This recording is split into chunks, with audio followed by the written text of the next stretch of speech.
అందరం hair cutting సెలూన్కి వెళ్తాం. Hair cutting సెలూన్కి వెళ్ళి వాడు సరిగ్గా క్రాఫ్ కనుక చేయకపోతే వాడిని తిడతాం. మనకిష్టం వచ్చినట్టుగా మాట్లాడతాం. ఎందుకు? ఒక నెలలో పెరిగేటువంటి బొచ్చు గురించే మనం అంత ఇదిగా మాట్లాడితే ఒక జీవితం నిర్దేశించేటప్పుడు మనం ఎంత బాధ్యతగా ఉండాలి? Is it correct or not? అంటే మేళాపాకం కాంబినేషన్ కలిపేటప్పుడు మనం ఎవరికి కలుపుతున్నాము?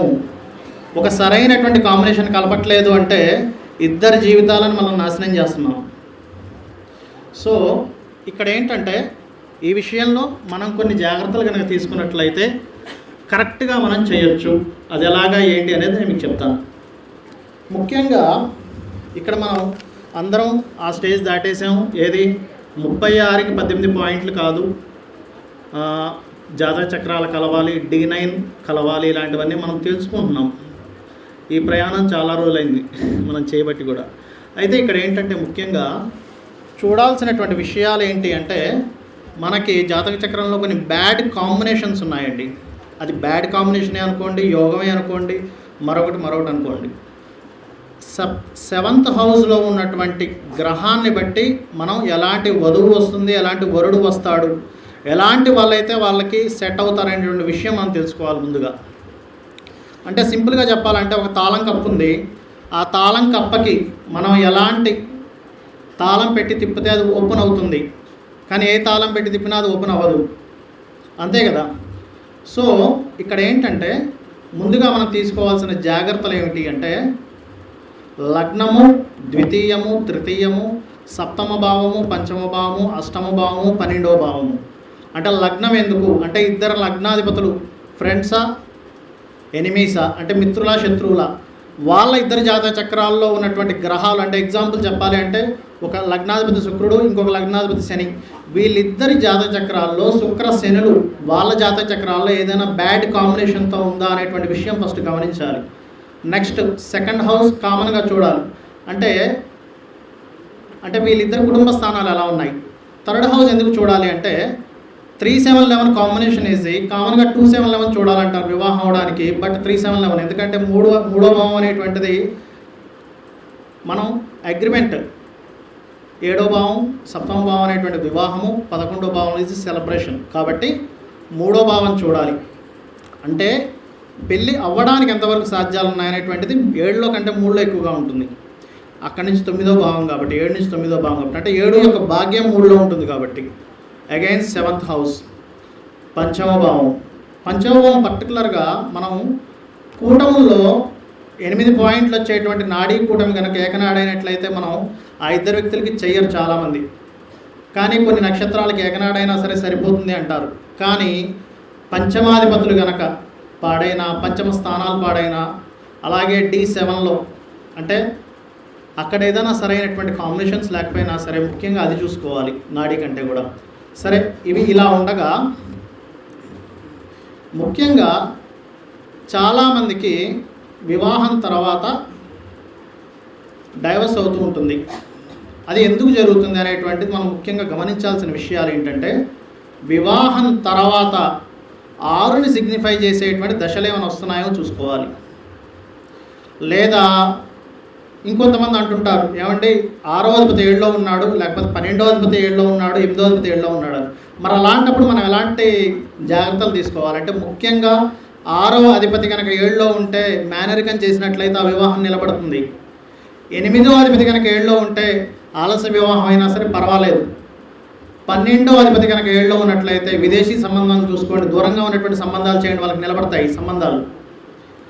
అలాగే సప్తమ భావంలో కొన్ని కాంబినేషన్స్ ఉంటాయి, ఒక 8-9 కాంబినేషన్స్. ఆ 8-9 కాంబినేషన్స్ కనుక మనం జాగ్రత్తగా పరిశీలించి ఆ తత్సంబంధమైనటువంటి వృత్తి చేస్తున్నటువంటి భర్తని కానీ, వధువుని కానీ, వరుణ్ణి కానీ తెచ్చినట్లయితే, ఆ క్యారెక్టర్స్ ఉన్నటువంటి మనిషిని కానీ తెచ్చినట్లయితే ఆ వివాహం ఖచ్చితంగా నిలబడుతుంది. అవి ఏమిటి అంటే సహజంగా మనం చూస్తుంటాం రవి-రాహు కాంబినేషన్, అంటే ఇది ఒక అబార్షన్ కాంబినేషన్ కూడా. అలాగే రాహు-కుజ కాంబినేషన్, రాహు-శాటర్న్ కాంబినేషన్, శాటర్న్-మార్స్ కాంబినేషన్. అంటే ఇక్కడ ఏంటంటే మన జాతక చక్రంలో అలాంటి వధువు కానీ వరుడు కానీ రావాలి అని ఫిక్స్ అయి ఉంది. అలా ఫిక్స్ అయి ఉన్నప్పుడు మనం అలాంటి వ్యక్తిని మనం చూడాలి కదా.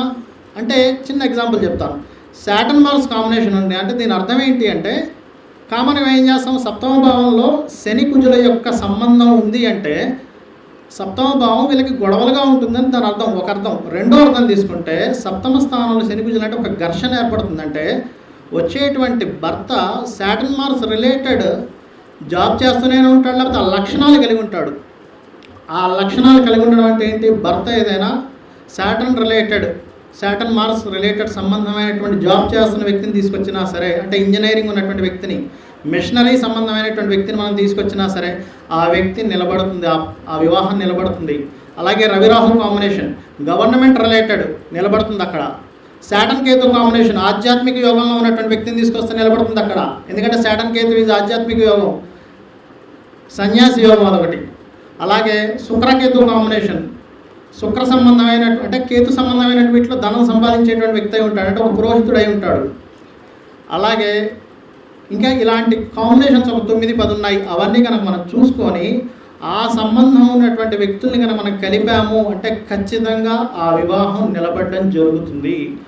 ముఖ్యంగా 6వ అధిపతి దశలు ఇంకో గ్రహం ఏదైనా ఇస్తుంది అంటే ఏ దశానాథుడు ఆ దశా ఫలితాలు ఇవ్వడు, ఇది మనందరికీ తెలిసిన విషయమే. ఏ గ్రహం అయితే ఇస్తుందో ఆ 6వ అధిపతి ఫలితాలు, ఆ ఫలితాలు ఇస్తున్నటువంటి నాథుడికి శాంతి పరిహారాలు చేసుకోవాలి.